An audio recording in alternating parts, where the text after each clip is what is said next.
Do you ever walk outside into the bright sun and immediately sneeze?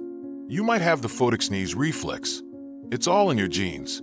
But what causes this strange reaction? Your optic nerve senses light, runs right next to your trigeminal nerve, which controls sneezes. When a bright light hits your optic nerve, it confuses your brain and it mistakenly triggers a sneeze. Did you know it affects 1 in 4 people?